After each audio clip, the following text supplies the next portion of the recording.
He who has ears to hear, let him hear. We are dumbed down human beings compared with only 50 years ago, certainly 100 years ago. Why? We no more perceive the density of the world, at least in civilized culture. The more we hear, the less in depth we enter in. Do you know that centuries ago, Bibles in England were so precious that they had to chain them down in the churches? In the desert, way back, at the time of the Desert Fathers, a manuscript was a great, great treasure. Indeed, not far away from where we are right now, St. Columkill was around, and the episode of the surreptitiously copied manuscript, Cathach, took place not actually in Kells, but in Drummond. And there's a plaque there near the remains of the old monastic settlement indicating that that's where the crime took place. And of course he had to go into exile, and that was Providence at work, spreading the light of faith up in the northern parts, and through Iona back down to England, and from there even further afield. The word. In the desert, they would go around looking for a word. They would go to a starets, an elder, "Father, give me a word," and they'd live on that word. And sometimes no answer was the stern reply. Perhaps with this addendum: if my silence does not teach you, my words will have little effect. We talk too much. We hear too much. A journey in the car, with or without the radio on, is a choice with consequences. Do you know that some years ago there was a famous spy? He was one of the Cambridge group. They worked for the wrong side. I believe his name was Philby, and he had a trick. It was this. He would fit into a situation in such a way as to not miss a word. He was part of the party, but only just. But he would do this. He wouldn't say a thing, but he would have his ears wide open. And the Russians were amazed that they had such a fruitful source of ultra-secret information coming their way. The more we speak, the less we hear. The word has power.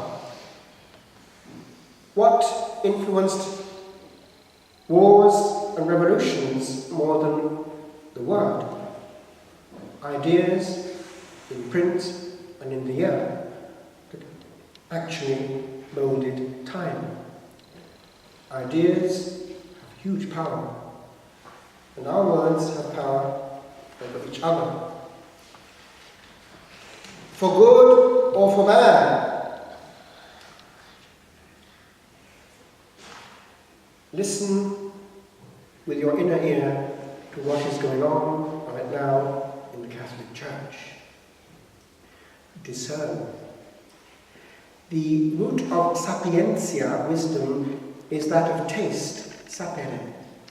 And we need the taste of the Spirit to be able to smell a rat, to know what is right and what is not. Listen to those who calmly, without raising their voice, say what is unchangeable and what is therefore the authentic word. I was consoled picking up the Manifesto of Faith of Cardinal Müller. Do you know that recently he when talking to Raymond Arroyo, came out with this. The Holy Father is surrounding himself with false friends and sending away his real ones.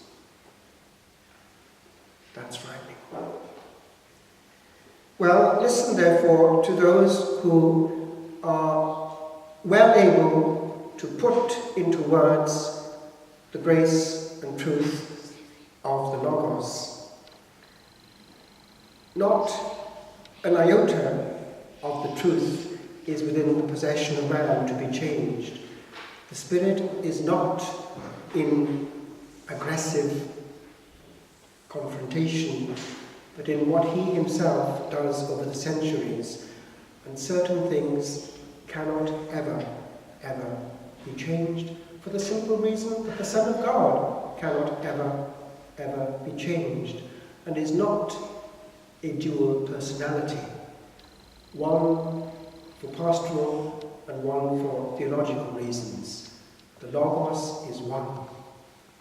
And if you have access to it, I would invite you to peruse the Manifesto of Faith of Cardinal Müller, which is strangely close to what happened just after the Council, when St. Paul VI, with that same serene spirit, put into print the Credo of the people of God.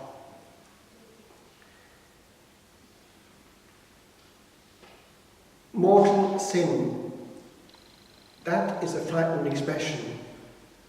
Mors is death, and the soul, knowing what is grave, fully consenting to it, especially if afterwards he belittles it and with hardening of the heart goes into sin upon sin, not excluding sacrilege, is in a situation of great danger should death overtake him at that point.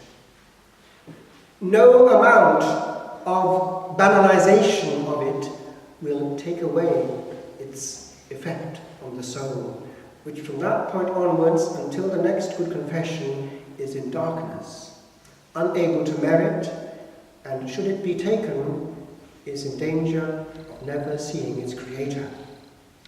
I remind you that not that long ago in time, a holy Indian priest, Father Joseph, had a terrible accident on a moped and was shown the beyond when he was clinically deaf. And he was shown priests and bishops in hell and indicated why they were there and gave a clear list, including homosexuality, abortion, sacrilege, unforgiveness, and the like. And those I mentioned were definitely in there. I remember them. I remind you of what I've said before, that it was clearly indicated at Akita there would be a time, and we are in it, when priests, bishops, and cardinals would be on the wrong way, would be going to perdition and leading the flock after them. The truth does not raise its voice. We do not need to either. We need to hear it and to be aware of it.